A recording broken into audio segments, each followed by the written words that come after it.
The morning they auctioned off everything Ellen Morgan had left in this world.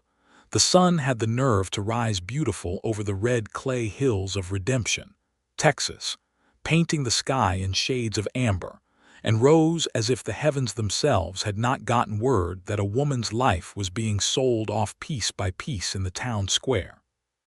It was the spring of 1878, and Redemption was the kind of town that had been built on ambition and sustained by gossip, a place where the saloon did better business than the church on most Sundays, and where everyone knew your trouble before you had finished having it. The town sat in the rolling brushland of central Texas, where the mesquite trees twisted like old men bent against the wind, and the dust rose up in little devils every afternoon without fail. It was not an unkind town, not entirely, but it was a practical one, and practicality in that part of the country had a way of swallowing gentleness whole. Ellen Morgan was 31 years old, and she had the kind of quiet beauty that came not from easy living, but from surviving hard things with grace still intact. Her hair was dark brown, almost black in certain light, and she wore it pinned up with two bone combs that had belonged to her mother. Her eyes were the color of good creek water, a clear gray-green that people sometimes found unsettling because they looked straight at things without flinching. She was not a small woman, not fragile the way some men liked their women to be. She was tall and straight-backed, and her hands were the hands of someone who had worked the land. She had been working that land for 11 years, first beside her husband Thomas, and then these past 2 years alone. Thomas Morgan had died of a fever in the autumn of 1876, just as the herd they had spent 7 years building was finally worth something. He had gone out one morning to check on a heifer that had been struggling, and by nightfall he was shaking with chills, and 3 days later he was in the ground beneath the cottonwood at the edge of their property. He had left her the ranch, 32 head of cattle, a mortgage with the Redemption savings and loan, and a son named Caleb who was 9 years old and had his father's stubborn jaw and his mother's gray-green eyes. Ellen had done everything right after that. She had hired a hand named Old Pete for the first season, and together they had kept the herd healthy and sold 7 head at a decent price in Abilene. But then the winter of 1877 came down hard and mean, colder than anyone in the territory could remember. She lost 11 cattle to the freeze. Old Pete's rheumatism got so bad he could no longer ride, and she could not afford to hire anyone else after the losses. She had gone to the bank in February of 1878, hat in hand, asking for more time on the mortgage. Clarence Holt, the bank's manager, had looked at her the way he looked at everything he considered an inconvenience and told her she had until the 1st of May. The 1st of May had come the day before yesterday. Clarence Holt had wasted no time. He had filed the paperwork with the county, and the county had scheduled the auction for that very morning, which everyone in Redemption had interpreted as unseemly haste, but which nobody had done anything to stop. Ellen had heard about the auction the same morning it was announced, via Martha Cleaves at the dry goods store, who had delivered the news with the particular kind of sympathy that barely concealed a hunger for drama. Ellen had thanked her and walked home with her spine straight and her chin level, and she had sat down at the kitchen table and pressed her palms flat against the worn wood and breathed until the shaking stopped. She was at the auction now. She had not intended to come. Caleb was at school, which was a mercy, because she did not want him to see this. But she had found that she could not stay away, that there was something in her that needed to witness it even if witnessing it was a particular kind of torture.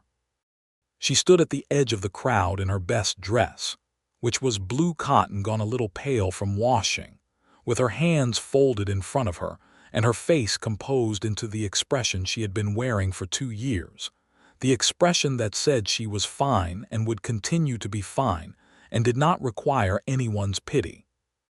The auctioneer was a reedy man named Ferguson who traveled the county circuit and who had a voice like a brass instrument played slightly out of tune.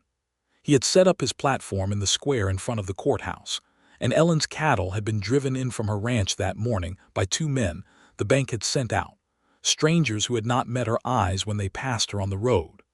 The herd was penned in a temporary enclosure of rope and posts just north of the platform. 21 head. That was all she had left after the hard winter, 21 cattle that she and Thomas had built from nothing, that she recognized individually the way you recognize the faces of people you had known a long time. There was a respectable crowd for a Tuesday. Ranchers and their hands, a few merchants, the usual complement of idlers who showed up for any public event. Ellen recognized most of them. She saw Bud Calloway from the Double C Ranch, who ran a large operation 3 miles north and who had made no secret of his interest in acquiring more grazing land. She saw the Hendersons and the Purcells and Reverend Marsh, who had come perhaps out of pastoral concern and perhaps out of the same human curiosity that had drawn everyone else. She saw Clarence Holt standing near the platform with his thumbs in his vest pockets, looking satisfied in the way that small men with small power looked when they exercised it. She did not see Lewis Wells, not at first, because he had arrived at the edge of the square just as Ferguson was calling the auction to order, and he was standing back near the water trough where the horses were tied, slightly apart from the main crowd, which was characteristic of him even though Ellen did not know this yet. Lewis Wells was 34 years old, and he had been in Redemption for exactly 3 weeks. He had come down from Wyoming, where he had spent 6 years working cattle drives on the great northern ranges, and before that he had been in Kansas, and before that in Missouri, where he had grown up on a hardscrabble farm that had taught him everything useful he knew about hard work and almost nothing useful about how to stay in one place. He was not the largest man you would ever see, but he was solidly built in the way of men who have done physical labor their whole lives, with wide shoulders and forearms that spoke of rope work and fence mending. His face was weathered, browned by years of sun and wind, with a square jaw and eyes that were a very dark brown, almost black, with laugh lines at the corners that seemed incongruous with the general gravity of his expression. He wore a battered brown hat that had been good once, and his boots were worn at the heel in a way that meant he had walked a great many miles in them. He had come to Redemption because his old trail boss, a man named Garrett, had written him a letter saying there was good land to be had in central Texas, and that a man with some savings and some sense could make something of himself there. Lewis had savings. He had been careful with money the way men are careful with money when they have learned that it is not easily replaced. He had been looking at properties, talking to people, getting the measure of the country. He had not been looking for trouble or drama or anything of the kind. He had heard about the auction from the stable boy at the Redemption Hotel, who had told him about it with the particular enthusiasm of someone recounting a story they had been waiting to tell all morning. A widow woman out on the creek road, the stable boy had said, bank taking her cattle. Real shame. Good woman, too. Her husband used to drink at the Red Horse, but he was never mean about it. Lewis had listened and asked a few questions and then gone about his morning, but the story had stayed with him the way certain stories do, sitting in the back of his mind like a stone in a boot that you keep meaning to address. He had ended up at the square not entirely sure why he was there. Ferguson called for the first bids, and the crowd stirred and murmured and a few hands went up, and Lewis watched from near the water trough. He was watching the cattle, assessing them with the professional eye of a man who had spent 20 years around livestock. They were good animals. Even from this distance he could see they were well-formed, well-fed in spite of whatever losses the winter had brought. Someone had taken care of them, taken real care, the kind that came from attention and knowledge and something more than just the economic calculation of an investment. These were cattle that had been tended by someone who cared about the tending. He was watching the cattle when he saw the woman at the edge of the crowd, and something in the way she was standing made him look twice. She was very still in the way of someone holding themselves together by main force of will. Her hands were folded and her chin was up, and she was watching the auction with gray-green eyes that were completely dry and completely devastated, and Lewis felt something move in his chest that he did not immediately have a name for. He had seen people lose things before. He had seen a lot of loss in his life, on the trail and off it. But there was something about the particular dignity of this woman, the way she refused to crumble in public, that caught him somewhere deep. Bud Calloway had been bidding steadily, and it was clear from the way the crowd was deferring to him that most people had already conceded him the field. The Double C was the biggest operation in the county, and Calloway was the kind of man who was accustomed to getting what he went for at an auction. He bid with a calm, proprietary air, as if the cattle were already his and the auction was merely a formality. Lewis watched him. He watched the woman. He looked at the cattle again. He put his hand up. Ferguson's voice caught and Calloway's head turned, and Lewis pushed off from the fence post he had been leaning against and walked through the crowd to where he could be properly seen.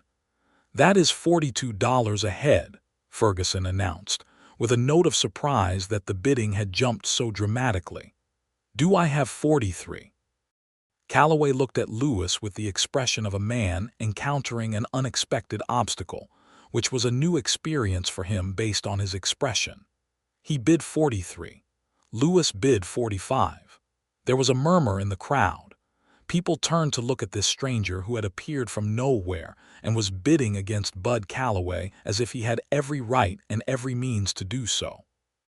Ellen Morgan, standing at the edge of the crowd, had turned to look as well, and her folded hands had tightened slightly, and the composed expression had shifted almost imperceptibly into something she could not quite categorize. Calloway bid 47, and there was a finality to his tone that said he had decided to end this. Lewis bid 50. Silence. Real silence, the kind that falls over a crowd when something genuinely unexpected has happened. Calloway looked at Lewis for a long moment. Lewis looked back at him without aggression but without any give in it either, the look of a man who has made a decision and is not in the process of reconsidering it. Calloway shook his head once, a small sharp movement, and stepped back from the bidding. "Sold," Ferguson said, after a pause that stretched long enough to accommodate the shock of the crowd, to the gentleman in the brown hat. 21 head at $50 per head. That is $1,050. Lewis Wells had just spent nearly everything he had saved in 6 years of driving cattle across the northern ranges. He paid the amount in cash, counting it out from a leather wallet in his coat pocket, while Ferguson watched and Clarence Holt watched and the whole crowd watched. And then he signed the paper Ferguson handed him and received in return a bill of sale with his name on it, Lewis Wells, written in Ferguson's cramped hand. And he stood there holding the paper and listening to the crowd begin to talk again, and he looked across the square to where the woman in the faded blue dress was standing. She was looking at him. She had been looking at him since he began counting out the money. Her expression had changed completely now. The composed mask had slipped into something raw and bewildered, and her hands had unclenched and hung at her sides, and she looked like someone who has just witnessed something they did not expect and have not yet had time to process. Lewis folded the bill of sale and put it in his coat pocket and walked toward her. He had not planned what he was going to say. He was not a man who spent a great deal of time planning speeches. He walked up to her and stopped at a respectful distance, hat in his hand, and he said, "Mrs. Morgan." She stared at him. Up close, those gray-green eyes were remarkable, and the rawness in them was more visible, the edges of the composure she was still working to maintain. "I don't know you," she said. Her voice was steady and low, the voice of a woman who had been steadying her voice for 2 years. "No, ma'am," he said. "My name is Lewis Wells. I have been in Redemption about 3 weeks, staying at the hotel on Birch Street. I heard about the auction this morning."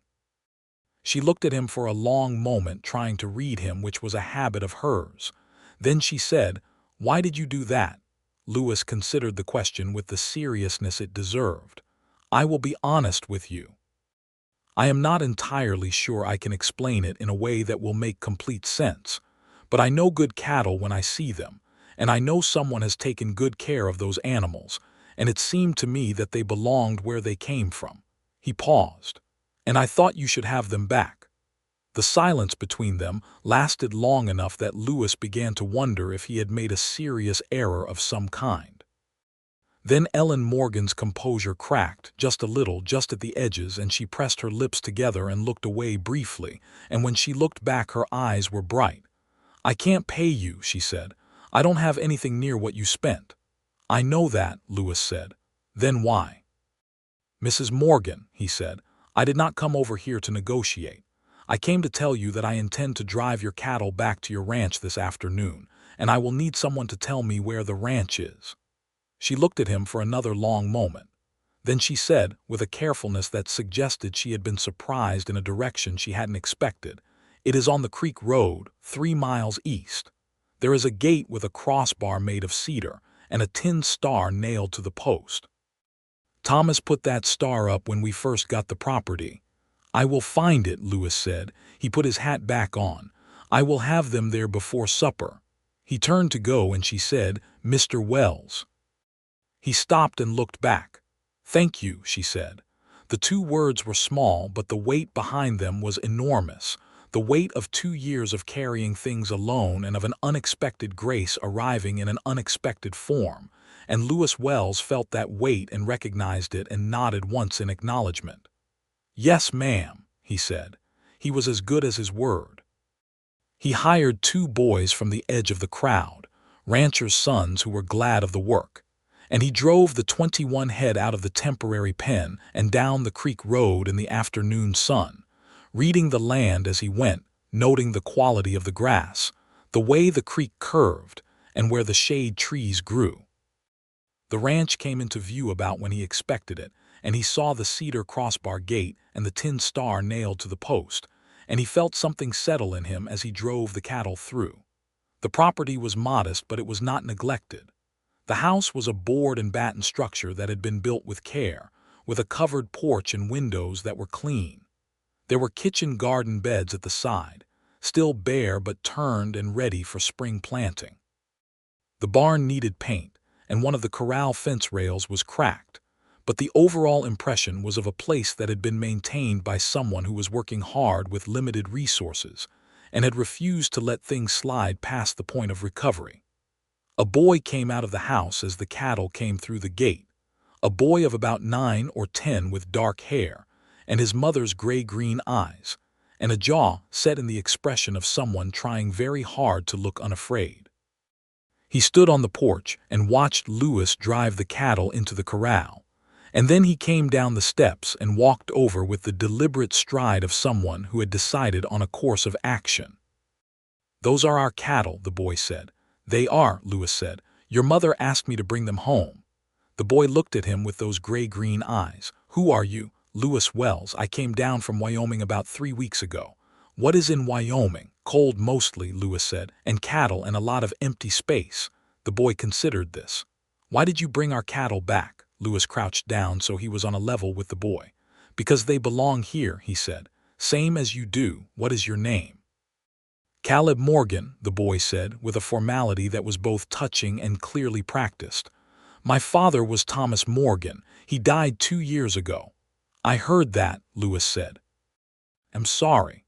"Mama says he is watching from somewhere," Caleb said, with the tone of someone reporting a fact whose comfort they were still in the process of evaluating.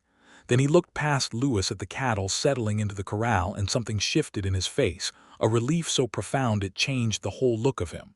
"Old Margaret is there," he said, pointing. "She is the brown one with the blaze. She always kicks the fence when she is restless." "Good cattle," Lewis said. "Your mother raised them well."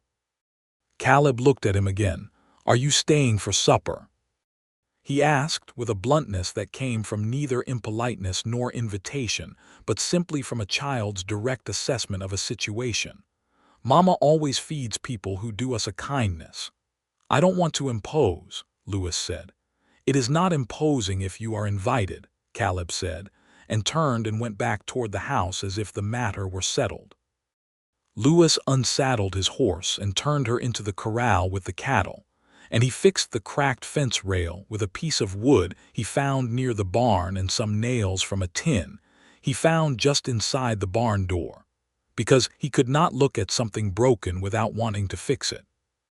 He was doing this when Ellen arrived home from town in her wagon, Caleb sitting beside her with his legs swinging and talking rapidly about something that involved the word cattle several times. She saw him at the fence and pulled the wagon up beside the barn, and Caleb jumped down before it had fully stopped and ran toward the corral to look at the cattle. Ellen set the brake and climbed down from the wagon with a careful economy of movement, and she stood for a moment looking at her cattle in her corral, and the light was going gold and orange in the west, and her face in that light was something that Lewis Wells would remember for the rest of his life.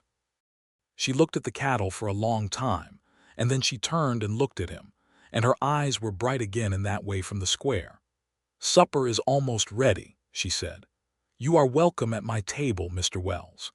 He ate supper with Ellen Morgan and her son Caleb at a table that was set with mismatched plates and a lamp that needed trimming, and it was the best meal he had eaten in 3 weeks and quite possibly in a great deal longer than that.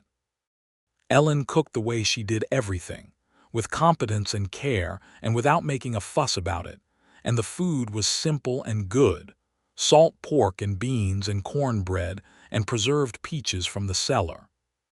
Caleb talked steadily through most of the meal, asking Lewis questions about Wyoming and cattle drives, and whether he had ever seen a grizzly bear, which he had, and whether he had ever met any Apache people, which he had not, though he had encountered Sioux people once during his time in the North, and had found them to be exactly as proud and dignified as any people he had ever met, which was a view that Caleb received with great interest and Ellen with a quiet look of approval.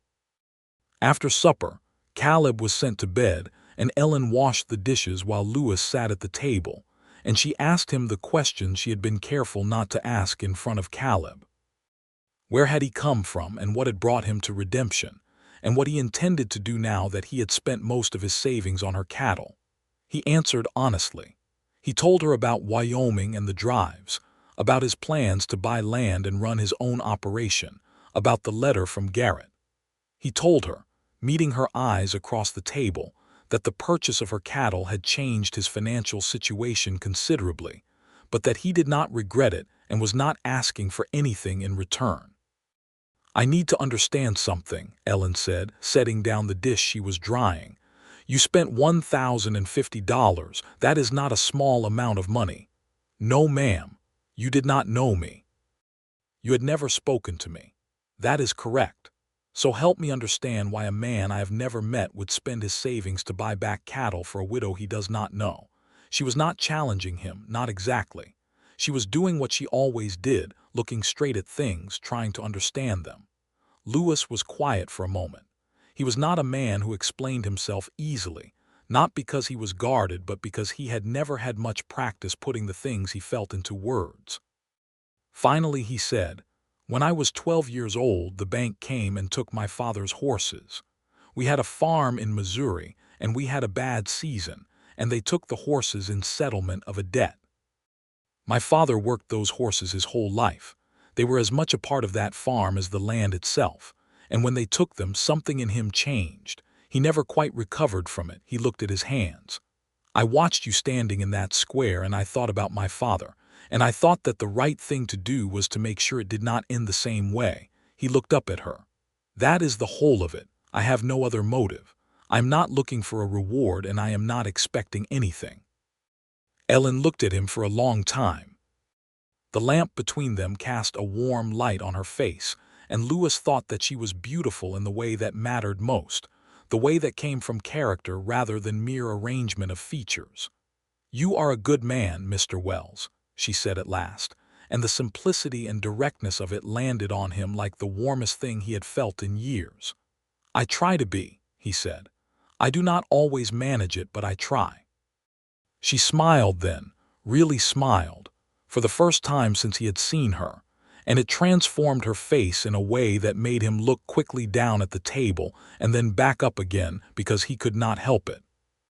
He left when the lamp was burning low, refusing her offer to have him stay the night in the barn because it was not a long ride and the night was clear. He rode back to Redemption under a sky full of stars, his horse's hooves making a soft rhythm on the packed earth of the creek road, and he was aware that something had shifted in him in the past several hours, something he would need to think about carefully.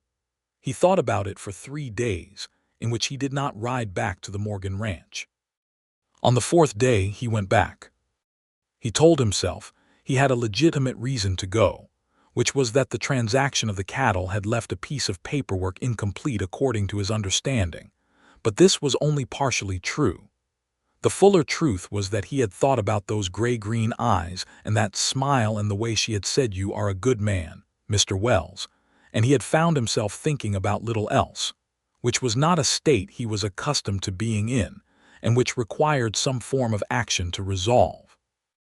Ellen was in the kitchen garden when he arrived, her hair loose from its pins and her sleeves rolled up, working the soil around seedlings she was just putting in.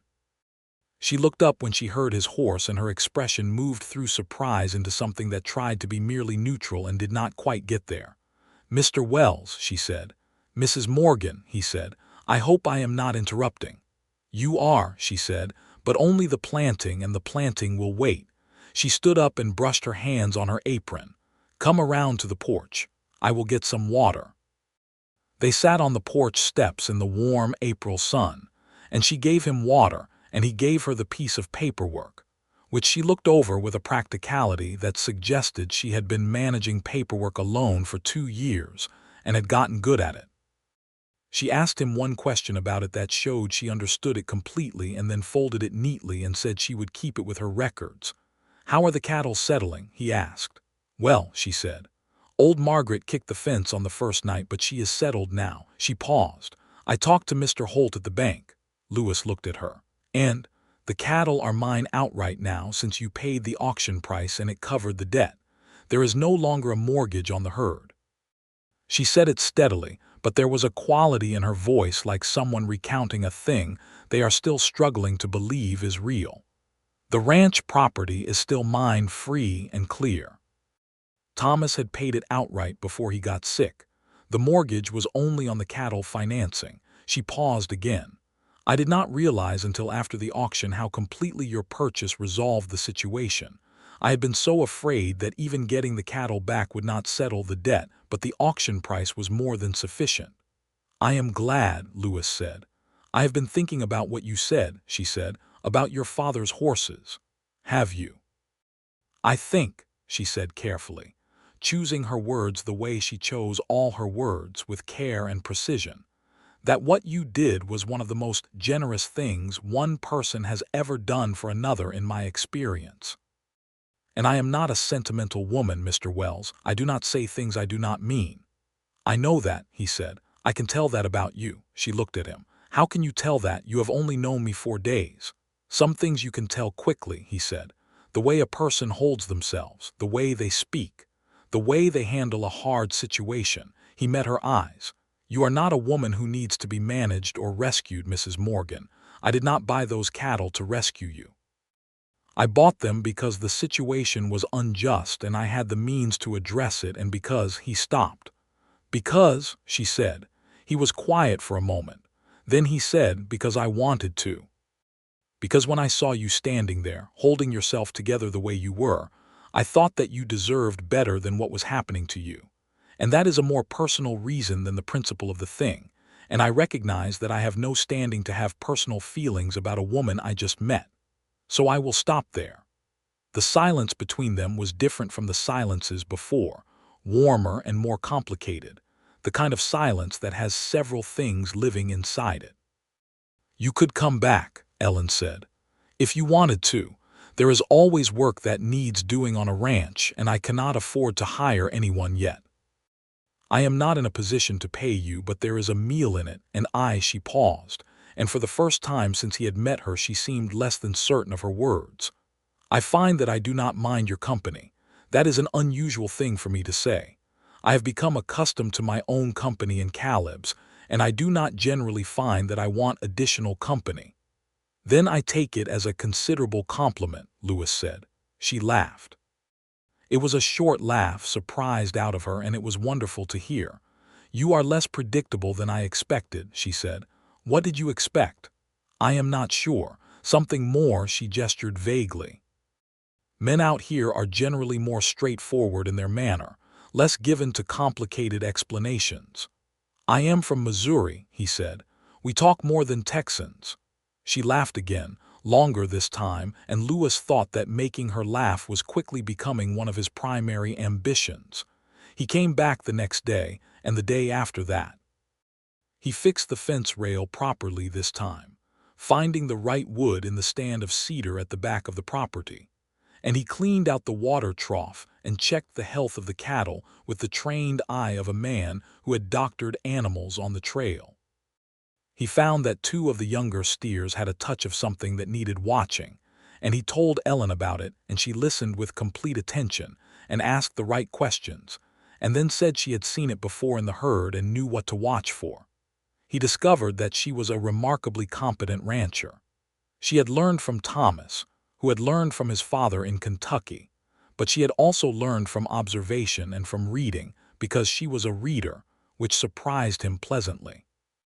She had a small shelf of books in the front room that included an agricultural manual, 2 novels, a Bible, and a battered copy of a legal compendium that she had acquired, because she had decided after Thomas's death that she needed to understand the laws that governed her situation.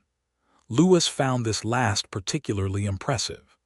Caleb had decided, with the swiftness of decision particular to 9-year-old boys, that Lewis was acceptable. He demonstrated this by following Lewis around during his visits with a stream of questions and observations that Lewis answered with complete seriousness, which was the approach that worked best with children of that age, and by showing Lewis his small collection of arrowheads he had found near the creek, which were Comanche, Lewis thought, though this part of Texas had been largely cleared of the Comanche bands after the Red River War of 1874.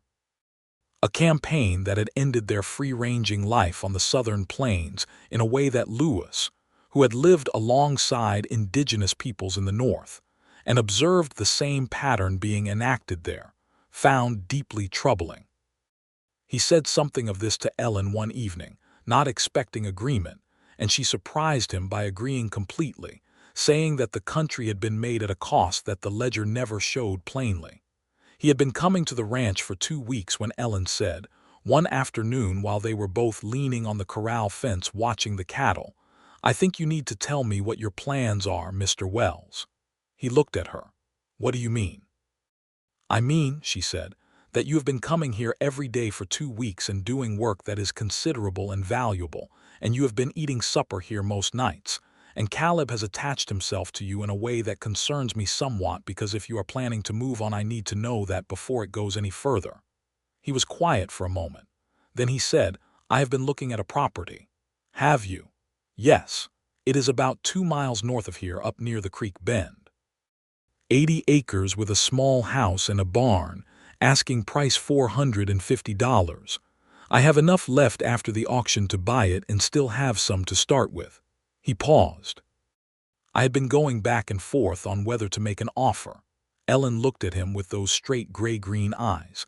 "And what are you going back and forth on?" "Whether I should buy that specific property," he said, "or whether my interests are more generally in this area." He turned to look at her directly. "I am saying this badly." "You are saying it clearly enough," she said, and her voice was very quiet. "Mrs. Morgan Ellen."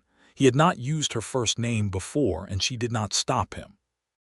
"I am not a man who makes assumptions or acts without thought. I know it has been 2 weeks. I know that is not much time by any measure. But I find that I have very strong feelings about remaining in this vicinity, and those feelings have a great deal to do with you, and I think you deserve honesty about that rather than pretense." She was quiet for a long time, her eyes on the cattle. Then she said, "Thomas has been gone 2 years. "Yes. The first year I was just surviving," she said. "The second year I started to be able to think about what comes next. But I had gotten very used to the idea that what comes next is just me and Caleb and this ranch. I understand that." She turned and looked at him. "I am not easy to know," she said.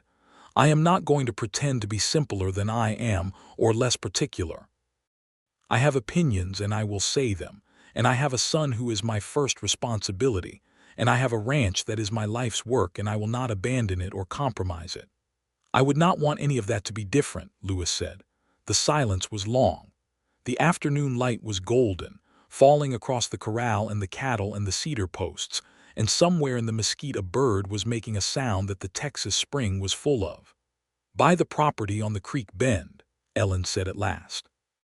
And then we will see. He bought the property the following week. He went to the county land office and signed the papers and shook hands with the departing owner, a man named Corcoran who was moving to San Antonio for his wife's health, and he stood in front of his 80 acres and his small unpainted house and his serviceable barn, and thought that it was a beginning. Not what he had planned when he first came to Redemption, not in its particulars, but a beginning of something that seemed, in its essentials, better than what he had planned. He spent the first 2 weeks working on the house, which needed the most attention. He patched the roof and replaced 2 window panes and shored up the porch, and he whitewashed the interior walls which were dark with age, and he built a new door for the barn. He worked from sunup to sundown, and every second or third day he rode over to Ellen's ranch and worked there as well, and every second or third evening he ate supper at her table.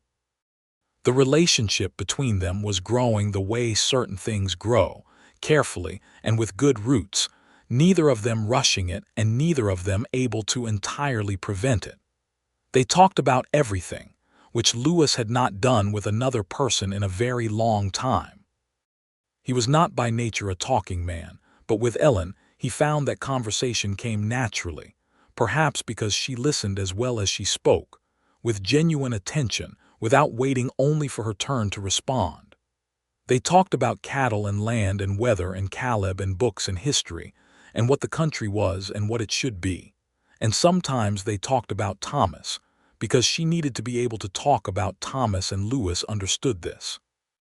Thomas Morgan had been a good man, by Ellen's account, not perfect but fundamentally good, with a warmth and a directness that she had loved, and a stubbornness that had sometimes been maddening and sometimes been what held things together, and she spoke of him with the steadiness of someone who had done a great deal of grief work and reached a place of clear, honest memory. Lewis listened and asked the occasional question, and did not feel any version of jealousy, which he recognized as a sign of his own settled feelings, because a man who felt threatened by the memory of someone his person had loved was a man who was not secure in himself. In May the weather turned warm and the creek ran high with spring rains, and the cattle were healthy and the pastures were green, and Lewis bought 3 more head to start his own small herd, because you had to start somewhere. He was working cattle on his own property one afternoon when Caleb appeared on his pony, because Caleb had taken to riding over by himself when school was done, a development that Lewis had discussed with Ellen, and which they had both quietly agreed was good for the boy. Caleb helped him with the cattle with the focused competence of a boy who had been raised around livestock and took it seriously, and afterward they sat on Lewis's porch and Lewis made coffee and put cold water in Caleb's cup instead, and Caleb said, with the directness that Lewis had come to count on, "Are you going to marry my mother?" Lewis looked at him. "What makes you ask that?" "Because you come over all the time," Caleb said, "and you fixed our fence and you eat supper with us, and she laughs when you say things, and she does not laugh easily. My father used to say that making her laugh was the hardest and best thing he had ever done." He looked at Lewis with those gray-green eyes. "She laughs with you." Lewis was quiet for a moment. "Caleb, how would you feel about that if it were to happen?" Caleb considered this with the seriousness Lewis had come to expect from him. "I would feel good about it," he said at last. "I miss having a man here, not because Mama cannot manage, because she can manage everything, but I miss," he paused, working through it, "I miss having someone to ride out with in the morning, and someone to show my arrowheads to who knows what they are. And I miss having someone to make Mama laugh." He looked at Lewis. "My father was a good man. I would not want someone who was not a good man, but I think you are." Lewis looked at this boy for a long moment and felt something move in him that was not small. "Thank you," he said. "That means a great deal to me." "Are you going to ask her?" Caleb pressed. "I am thinking about it," Lewis said. "Do not think too long," Caleb said, with a practicality that was entirely his mother's. "She will get used to the idea of not needing anyone, and then it will be harder." Lewis nearly choked on his coffee. "That is probably the wisest advice I have received in some time," he said. He thought about the right way to do it for another week, which Caleb would probably have considered too long. He was not a man who did well with grand gestures, and he did not think Ellen was a woman who wanted them. What she wanted, what she deserved, was honesty and directness and respect for who she was and what she had built. He came to her ranch on a Saturday evening in late May, when the air was soft and the last light was turning everything the color of warm honey. Caleb had gone to bed early with a summer cold and the house was quiet. They sat on the porch together as they had taken to doing in the evenings, the two of them side by side, close enough that their arms were nearly touching, which was itself a kind of progress that had happened so gradually that neither of them had marked the exact moment it began. "I want to talk to you about something," Lewis said. Ellen looked at him sideways.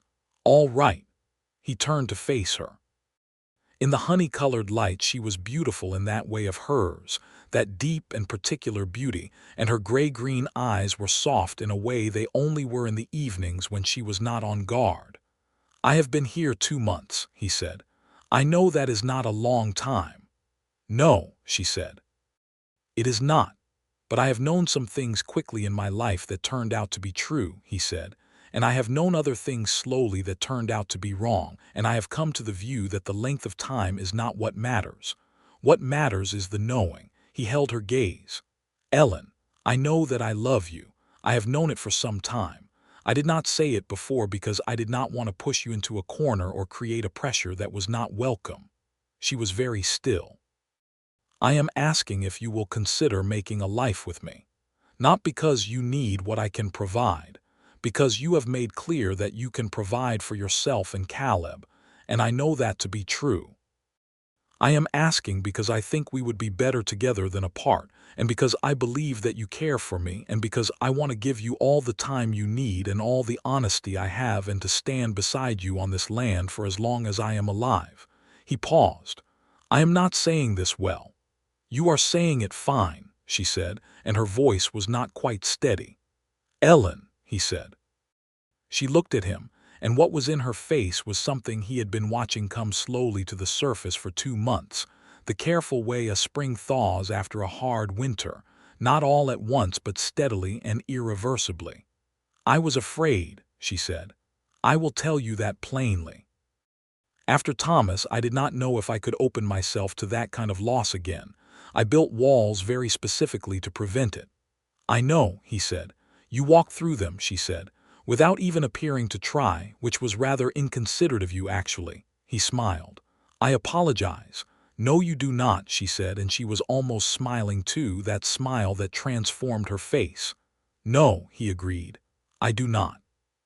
She looked at him for one more long moment, and then she reached out and put her hand over his where it rested on the porch railing, and her hand was warm and strong and calloused from work, and it was the most deliberate and consequential gesture he had ever felt.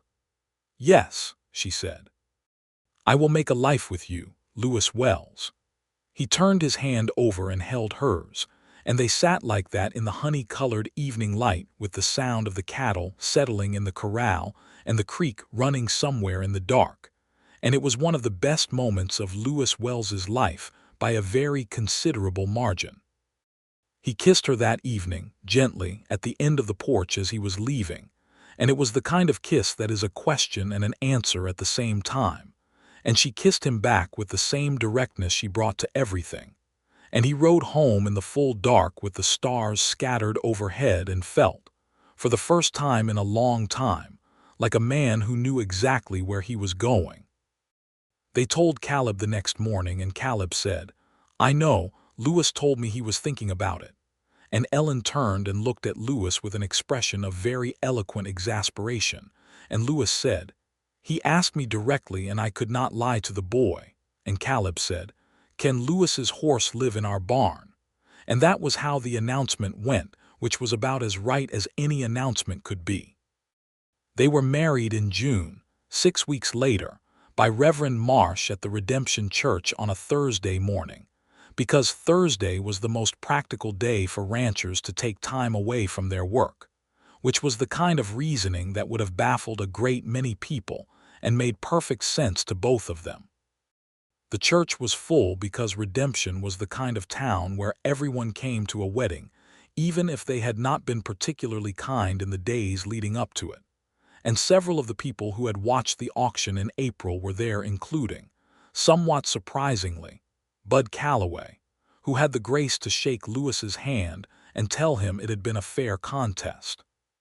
Clarence Holt was not there, which Ellen had privately arranged by inviting him and then scheduling the wedding on the one Thursday per month when he made his regular trip to the county seat. This was the sort of small, elegant revenge that Ellen was perfectly capable of, and which Lewis appreciated enormously when she explained it to him afterward. Ellen wore a dress that had been her mother's, altered to fit, a cream-colored cotton with small blue flowers, and her hair was down in a way Lewis had never seen, and she was so beautiful that he stood at the front of the church and forgot for a moment what he was supposed to say, which made Caleb, standing beside him as a witness, whisper, "Say I do," in a tone of helpful urgency that made half the congregation laugh. They said their vows in clear voices, both of them, looking at each other, and when the Reverend said, "You may kiss your bride," Lewis kissed Ellen with the same gentle directness of the porch kiss and felt her hand come up to his jaw, steady and certain, and heard the congregation applaud with what seemed like genuine warmth. They went home to the Morgan Ranch afterward, because the question of whose property to base their life on had been a real one, and they had talked about it with the practicality they brought to everything. Lewis's 80 acres were good land, but the Morgan Ranch was better established, with the existing herd and the kitchen garden, and the sense of a place that had been lived in and loved. Lewis had proposed selling his property and joining her on hers, and she had looked at him with great seriousness and said that she would not ask him to give up his own land, and he had said that he was not giving it up but choosing the better option, and that if she preferred she could think of it as a merger rather than a gift, and she had considered this framing for about 4 seconds and then said that was acceptable. They kept both properties in the end. Lewis's land became additional grazing, connected to the main ranch by a gate he built himself in the cedar fence line, and the small house on the creek bend became a place Caleb used for his private adventures and later, when he was older, a place for the hired hand they were eventually able to afford. The first summer of their marriage was the kind of summer that people talk about for years afterward. Not because anything dramatic happened, but because of the quality of the days, the way ordinary life becomes extraordinary when you are spending it with the right person.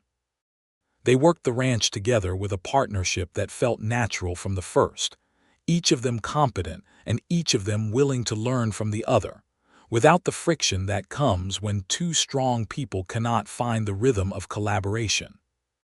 Lewis found that Ellen's knowledge of the land and the cattle was in some respects better than his own, more detailed in the particulars of this specific place and these specific animals, and he said so plainly, and she received it plainly, without false modesty or unnecessary protest.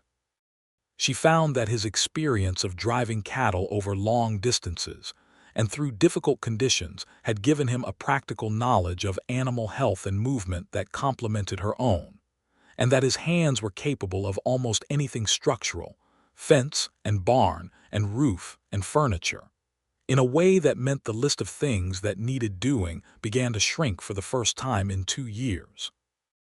In the evenings they sat on the porch, which had become their porch now in a way that felt complete, and they talked or read or simply sat in the comfortable quiet that was one of the markers of two people who truly suited each other. Lewis had brought his few books from the hotel room, mostly practical volumes, but also a battered volume of poetry that he had owned since Missouri, and which he occasionally read aloud in the evenings, which had surprised Ellen considerably and pleased her even more. Caleb thrived. The change in him over that summer was the kind that is not attributable to any single thing, but to the general atmosphere of a household that has moved from survival to something fuller.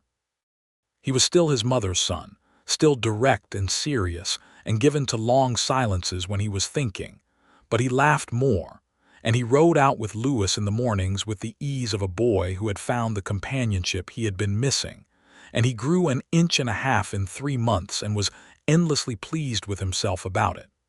There was a difficulty, as there is always a difficulty, in the fall. One of the cattle, a young bull that Lewis had purchased, and which had been a prize animal by every indication, sickened in October with something none of them had seen before. They called Doc Harwell, who served as veterinarian when no proper vet was available, which was always, and he came out and shook his head and gave them an ointment and a tincture, and said it might go either way. Lewis sat up with the animal 2 nights running, which Ellen tried to protest, and then stopped protesting because she could see it would make no difference and she respected the dedication. On the 3rd morning the bull was on his feet and eating, and Lewis came in from the barn looking like a man who had not slept properly in 3 days, and Ellen put coffee in his hand and told him to sit down, and he sat down and looked at her and said, "I had forgotten how much can go wrong out here." "Everything can go wrong," she said. "The trick is that you do not give up when it does." "That has always been my position too," he said. She sat across from him. "Lewis." "Yes." "I am going to have a baby," she said. He looked at her over the coffee cup for a long moment, and then he set the cup down very carefully as if he needed his hands free for what came next. "When?" he said. "March, I think, maybe early April." He got up from the table and came around to where she was sitting and went down on one knee beside her chair and took both her hands in his and looked up at her with those dark eyes that she had come to know so well, and what was in them was so full that he apparently did not have words immediately available, which was unusual for him. "Well," he finally said. "Well," she agreed. "That is," he stopped. "Ellen." "I know," she said. He brought her hands up to his face and pressed them there for a moment, and she felt him breathe, and she looked at the top of his head, the brown hair threaded with a little early gray, and felt something in herself so complete and settled and warm that she thought she might need to sit very still for a moment just to hold it properly. "Caleb is going to be beside himself," she said. Lewis laughed against her hands. "He is going to want to name it," he said. "He is absolutely going to want to name it," she said. "And we cannot let him, because his last suggestion for a name, for the new colt, was Thundercloud." Lewis was still laughing when Caleb came in from his morning chores, and Ellen told him, and Caleb stood in the middle of the kitchen looking between the two of them with those gray-green eyes, and his face went through about 7 expressions in 4 seconds, and then he said, "Is it going to be a boy or a girl?" "We do not know yet," Ellen said. "I want a brother," Caleb said. "Can you arrange that?" "It does not work that way," Lewis said, still smiling. "Well," Caleb said, with a philosophical resignation that was very much his mother's, "I suppose either one is all right." Ellen sent a letter to her sister Clara in San Antonio, the only family she had left, and Clara wrote back a letter of such overflowing enthusiasm that it took 3 pages, and said she would come in the spring and stay as long as she was needed. Clara was 28 and unmarried, and had what people in Redemption would have called strong opinions, which was a polite way of saying she spoke her mind on subjects that women were generally expected to be silent about, and she and Lewis took to each other immediately and argued good-naturedly about almost everything, and Ellen observed this with a contentment that was warm and domestic and hers.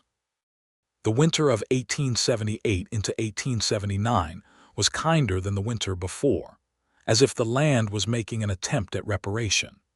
The cattle stayed healthy.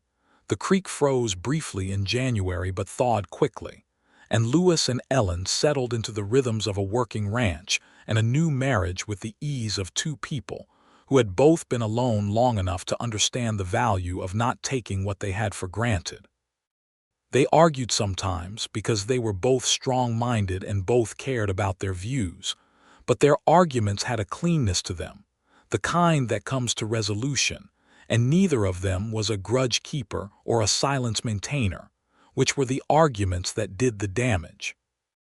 Lewis rode into Redemption regularly for supplies and to conduct the business of a rancher, and he became a familiar figure there, and people who had watched him at the auction with wariness or curiosity had come to regard him with something like respect, the particular respect that a community extends to someone who has demonstrated that they know what they are doing. He had hired himself out 2 weeks in November to help a neighboring rancher who was short-handed during a difficult calving season, not for the pay, but because it was the neighborly thing to do, and this kind of exchange was the currency that counted in places like Redemption more than any amount of money. Ellen rode into town less often than before, which she noticed herself and attributed to the fact that the ranch demanded more of her time now that the herd was larger, but which was also, she recognized honestly, because she had less need of it. She had been going to town partly out of necessity and partly out of a loneliness she had not admitted, and now the loneliness was gone, replaced by a fullness that she still, occasionally, had to stop and verify was real. Clara arrived in February, 3 weeks before Ellen expected to need her, because Clara had made a practical assessment that 3 weeks of help before the birth was more useful than 3 weeks after, and also because she wanted to see her sister, and had been told firmly by their mother before their mother died that family was the first obligation and everything else arranged itself around it. She arrived on the stage from San Antonio with 2 trunks and an opinion about the state of the roads, and immediately took over the kitchen garden planning and the mending pile, and approximately 40% of the conversation at any given meal, which Lewis navigated with good humor, and which Caleb adored because Clara told the best stories of anyone he had ever met. The baby came on the last day of March 1879, a Sunday morning with the wind coming soft from the south and the first redbuds just opening on the creek. It was a harder labor than Ellen's first, which had been difficult enough, and Clara and Lewis took turns sitting with her while the other managed Caleb, who had been sent to wait on the porch and who sat there with his knees drawn up and his arms wrapped around them in a posture of concentrated anxiety that was heartbreaking to see. Doc Murdoch, who was the actual physician in Redemption and who came when you really needed him, came out at noon and stayed until it was done. It was a boy. A large, healthy, indignant boy with a full head of dark hair and Lewis's jaw and Ellen's hands, who arrived into the world with a complaint that suggested he had strong opinions about the proceedings and was not yet satisfied with the accommodations. Lewis was in the room when the baby was born, which was not conventional and which Doc Murdoch had initially resisted, and then stopped resisting when he looked at Ellen's expression, and then at Lewis's, and concluded that the argument was not going to go his way. He stood at the head of the bed and held Ellen's hand through it, and when the baby arrived he looked at his son with an expression that Ellen, watching him through her exhaustion, had never seen on a human face before and would spend the rest of her life trying to find words for. It was something too large for his usual economy of expression, something that spilled over all his careful edges. "He is perfect," Lewis said, which was not a word she had ever heard him use before about anything. "He has your jaw," she said from the pillow. "He has your hands," Lewis said, "and your feet, and probably your opinions." Caleb was brought in to meet his brother, and he stood at the side of the bed and looked at the baby in Ellen's arms with an expression that cycled through awe and uncertainty and fierce protectiveness in the space of about 30 seconds, and then said, "What is his name?" Ellen looked at Lewis. They had talked about names for weeks, going through family names and Texas names and names from the books on the shelf, and had arrived at an agreement by the comfortable process of elimination. "James Thomas Wells," Lewis said. "James was my father's name, Thomas was yours." Caleb looked at his new brother for a long moment. "Hello, James Thomas," he said with great seriousness. "I am Caleb. I will teach you everything important." Ellen and Louis looked at each other over the baby's head, and what passed between them in that look was the whole of it. The auction and the cattle and the creek road and the porch and the vows and the first year and this room on this Sunday morning. All of it contained in the shared recognition of two people who had built something real together. Clara stayed for 6 weeks after the birth, and when she finally went back to San Antonio in May, she hugged Louis for a long time and said, "You are exactly what she needed and what she deserved, and I want you to know I was prepared to think poorly of any man who came into her life after Thomas, and you have made that impossible, which is the greatest compliment I know how to give." Louis thanked her with a formality that she found hilarious and Ellen found characteristic and endearing. The spring of 1879 moved into summer with the quality of a life that had found its shape. James was a good baby, which Ellen said was entirely Louis's influence, and Louis said was entirely hers, and Caleb said was because he had spent hours talking to him in his first weeks and had given him a good start. The cattle herd grew, carefully and sustainably, through selective purchasing and good management, and by the fall of that year they had 38 head on the combined property, which was 7 more than Ellen had ever had with Thomas and the most Louis had ever personally owned. Louis hired a hand in August, a young man named Obadiah Reed from Georgia, 19 years old, quiet and careful with the animals and willing to learn. He lived in the small house on Louis's original 80 acres, and he proved reliable in the way that quiet people often do, consistently and without drama. Louis paid him a fair wage and treated him with the respect he found people generally responded to better than anything else, and Obadiah stayed through the following year and the year after that, and the arrangement worked. Redemption itself changed slowly, as towns do, through the slow accumulation of ordinary events. A new school was built in 1879 that was considerably better than the old one, and Caleb transferred to it and thrived under a teacher named Mrs. Parsons, who was new from back east and who recognized that Caleb was considerably brighter than the curriculum required and gave him additional work accordingly.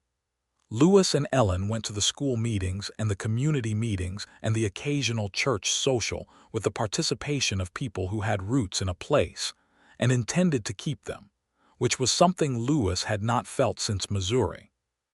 Clarence Holt, the bank manager, resigned his position in the fall of 1879 under circumstances that were not entirely clear, but that seemed to involve an irregularity in the bank's accounts that the county examiner had found on his annual review.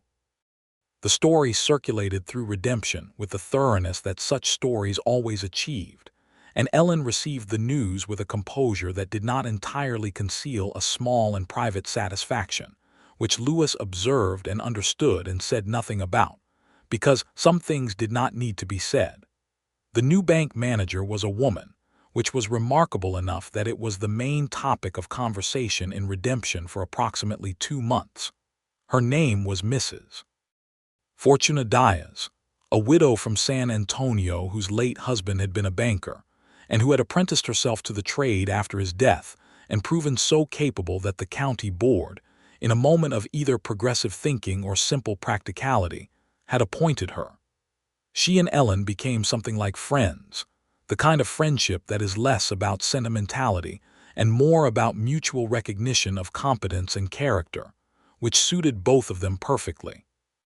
In the winter of 1879, Louis went into the small sitting room one evening after Caleb and James were asleep and found Ellen by the lamp with a piece of paper, writing figures in her careful, neat hand.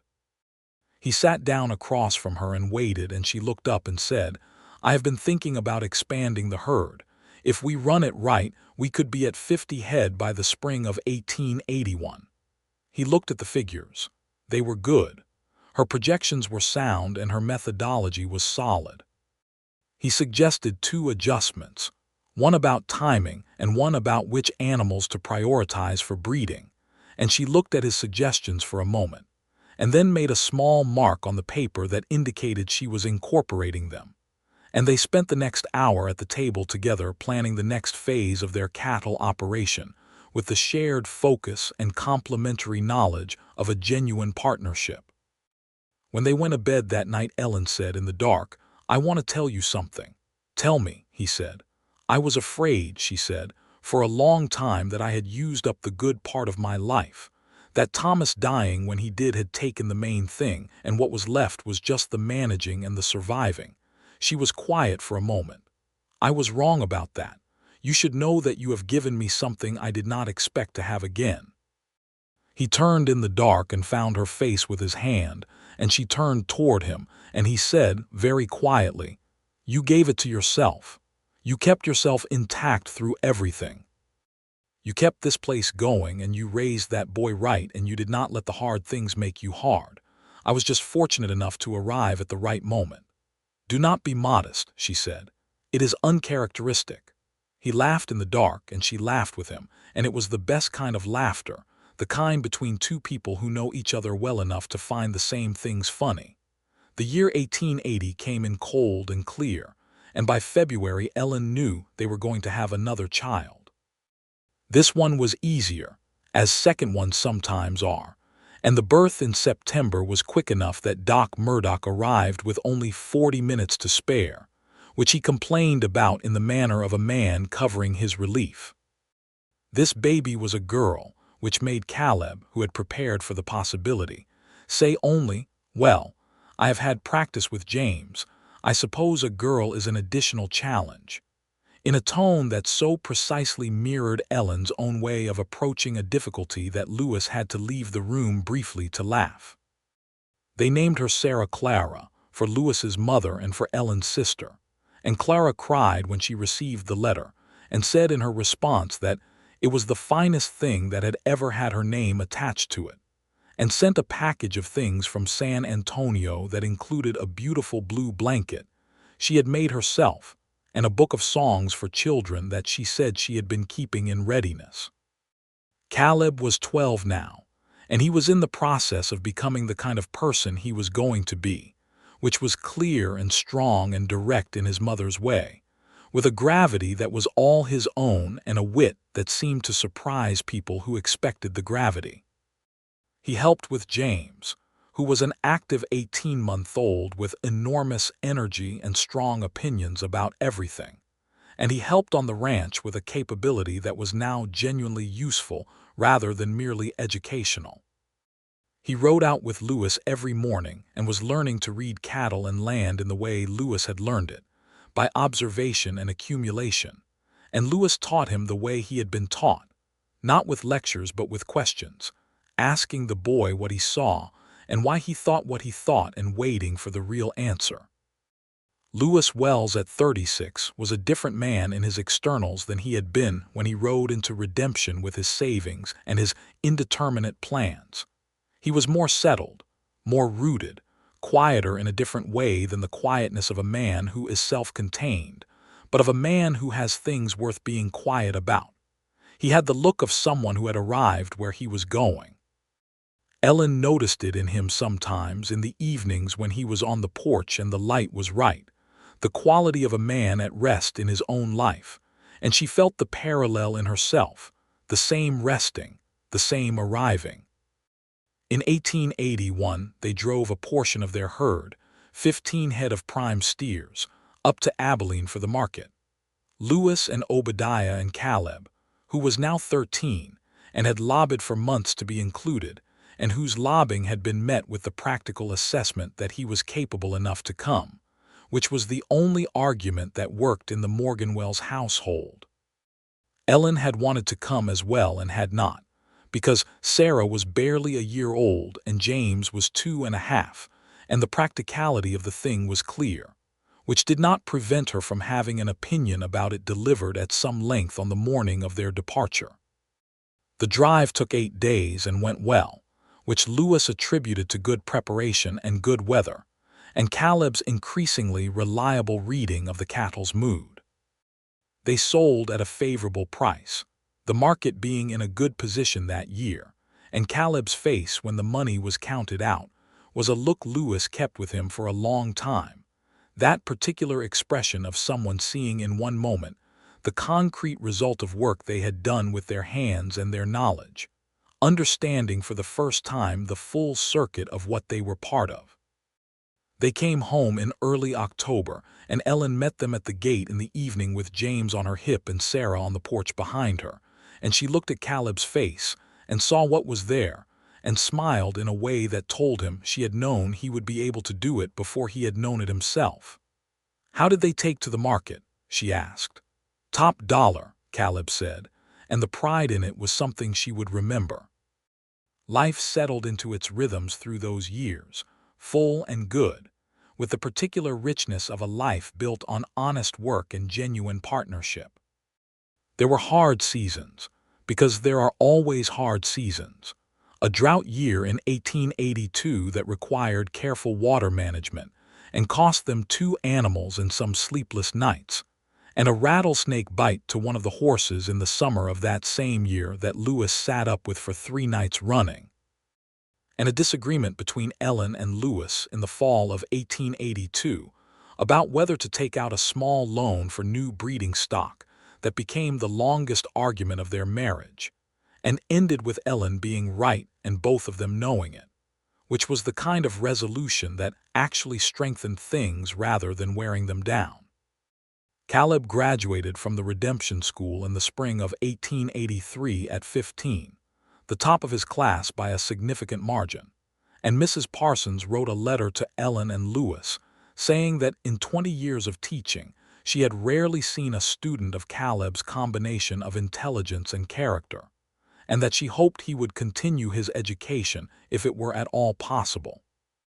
Ellen and Lewis talked about this at length, about the possibilities and the costs and what Caleb himself wanted, and Caleb, when asked, said that he wanted to stay on the ranch for a year and then consider it, because there were things he still wanted to learn here and he was not ready to leave yet. And the simplicity and honesty of that answer made both Ellen and Lewis quietly proud in a way they recognized as the best kind of parenting outcome. James was 4 in 1883 and had become a person of considerable force, blond where Caleb was dark, with Lewis's build and Ellen's gray-green eyes, and the particular confidence of a child who has always been loved without reservation. Sarah was 3 and already showed the focused competence that was characteristic of her mother and the warmth of both her parents in combination. And she followed Lewis everywhere when she was not following Caleb, with the trusting persistence of a child who has identified the people she needs and has no intention of being separated from them. In the evenings of that fall, the 4 of them would sometimes sit on the porch together in the descending dark, Ellen and Lewis in the 2 chairs and Caleb on the steps and James and Sarah on the floor between everyone, and Lewis would read aloud, from the books on the shelf, or from the newspapers that arrived from San Antonio, and there was something in those evenings that was complete in the way that only certain things are complete, not by the absence of difficulty, but by the presence of everything that matters. Ellen Morgan, who had stood in the town square of Redemption in April of 1878, holding herself together by main force of will while they auctioned off the last thing she had, was 36 years old in the fall of 1883, and she was one of the most content people in the county of her acquaintance, which she held as a fact without apology and without fear. She had learned in the years since Thomas died that contentment was not a passive state, not something that happened to you, but something you built and maintained and chose, over and over, the way you chose everything worth having. She had also learned, in the years since Lewis Wells had walked across the town square in a brown hat with a leather wallet in his coat pocket, that love was not a diminishing resource. That loving someone new did not mean loving the old less but was its own additional thing, grown in the spaces that grief and time had opened up and tended with care and honesty, and the particular dailiness of 2 people choosing each other in small ways every ordinary day. One evening in November 1883, after the children were in bed and the house was quiet, and the first real cold of the season had come down. Louis and Ellen sat at the kitchen table where they had first sat together 5 years before, and Louis was reading a letter from Garrett, his old trail boss, who had written to say he was thinking of coming down to Texas, and would Louis have room for a visit. And Ellen was writing a letter to Clara, who had finally, at 33, found a man she liked enough to consider marrying, a subject on which Ellen had many things to say and was saying them at full length. Louis looked up from his letter and watched Ellen writing, the familiar profile and the lamplight, and the small line between her brows that appeared when she was composing something careful. He watched her for a long time, the way you can watch the people you love when they are absorbed in something and unguarded, and felt the full weight of the 5 years and everything in them, the auction and the cattle and the creek road and the porch and the years of working and building, and the 2 children asleep in the house and this kitchen that had become the center of his life. "What?" Ellen said without looking up because she could feel when he was watching her. "Nothing," Louis said. "Only that I am glad I went to that auction." She looked up then, and her gray-green eyes were warm in the lamplight, warm and direct and fully his in the way they had been for 5 years, the most beautiful eyes he had ever seen. "So am I," she said. "I have thought about the mathematics of it a great deal. If Bud Calloway had not been there bidding against you, you might not have kept going. If you had not been standing near the water trough, you might not have seen me standing at the edge of the crowd. If Clarence Holt had given me 2 more weeks, the auction might have been postponed." She looked back down at her letter. "A great many small things had to happen in exactly the right order." "They did," Louis agreed. "That either argues for Providence," she said, "or for the theory that life is in large part determined by the specific Tuesday morning on which you decide to walk somewhere you had not planned to go." "It might argue for both," Louis said. She smiled at her letter and kept writing, and he looked at her one more moment and then looked back at Garrett's letter.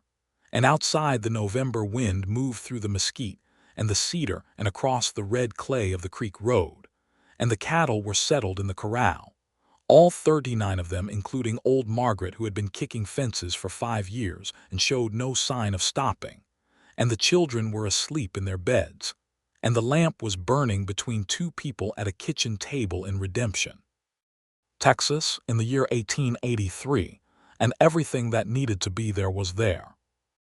In the spring of 1884, Clara came to visit with her new husband, a steady and good-natured man named Robert Avery, who was a civil engineer from San Antonio, and who stood up remarkably well to the combined force of the Morganwells household, which was a significant test of character. Clara was pregnant herself by then, round and glowing and opinionated about everything, and she and Ellen spent long mornings on the porch talking with the ease of sisters who have known each other through everything, while Louis and Robert walked the property and talked engineering and cattle in a combination that somehow worked. And Caleb gave James and Sarah riding lessons in the corral with the patience of a 15-year-old who had decided that teaching them properly was the only way to ensure they did not embarrass him when they rode out together. Louis made a trip to Abilene that spring with Caleb, and this time Obadiah came as well, and they drove 20 head at a price that was the best they had ever gotten, because Louis had been reading the market letters in the newspapers for 2 years and had timed the sale well. He came home with the money and sat down with Ellen, and they put the figures on the table and looked at what they had built from $1,050 and a tin star on a cedar post and 2 years of hard work. They were not wealthy. Wealthy was not the word for it, and neither of them wanted that word. But they were solid, which was the right word, solid and growing and debt-free, and the masters of their own situation in a way that was the real measure of success in that place and time. "We have come a long way from the auction," Ellen said, looking at the figures. "We have," Louis said. She looked up at him. "I want to say something to you." "All right." "I want to say that you have been everything you said you would be," she said. "When you came to me that evening on the porch and told me that you wanted to stand beside me on this land for as long as you were alive, you have been exactly that. every day.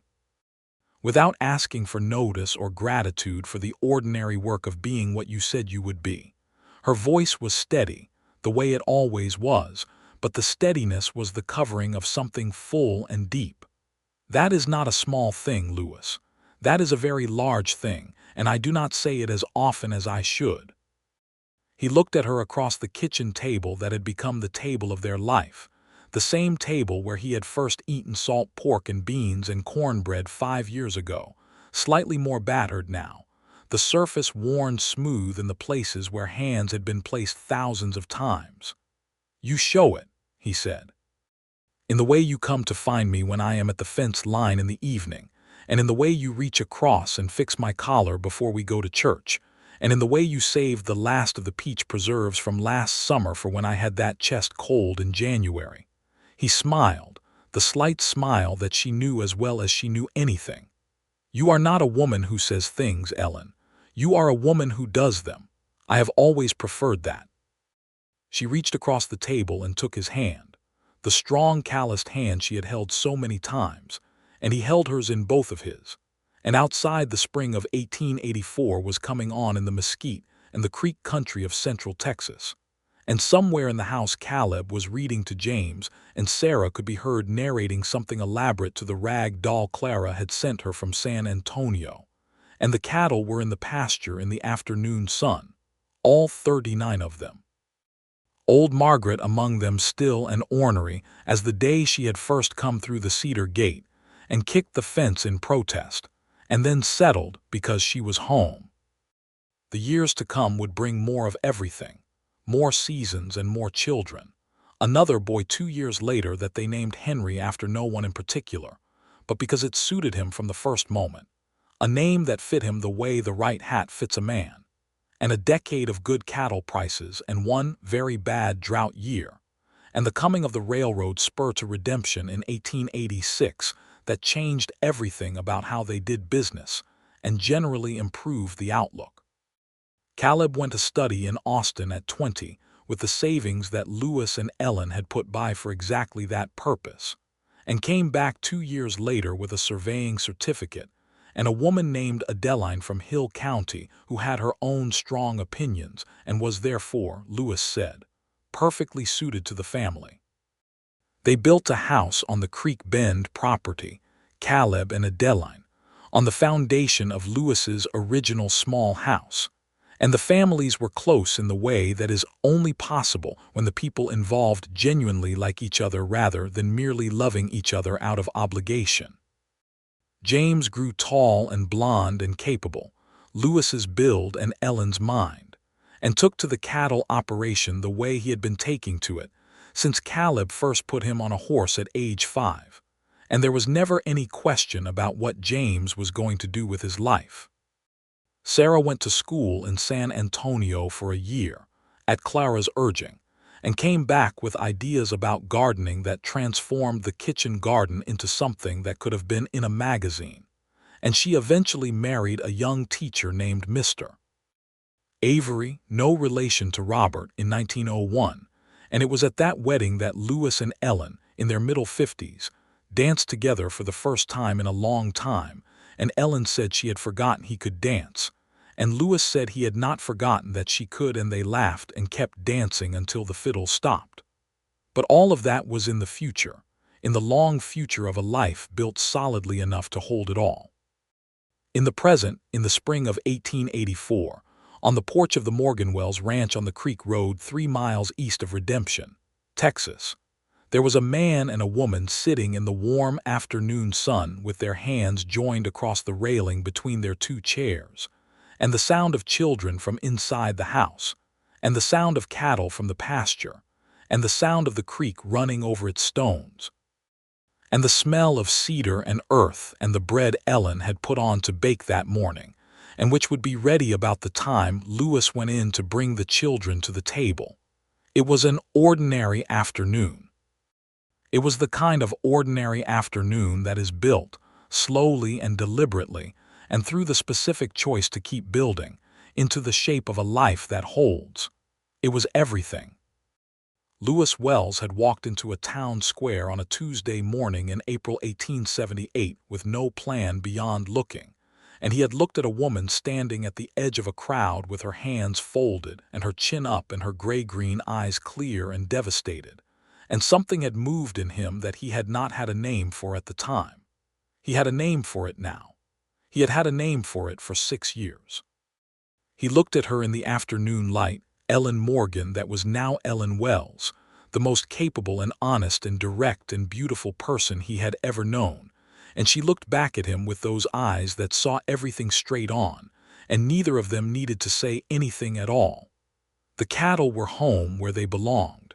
Everything else had followed from that.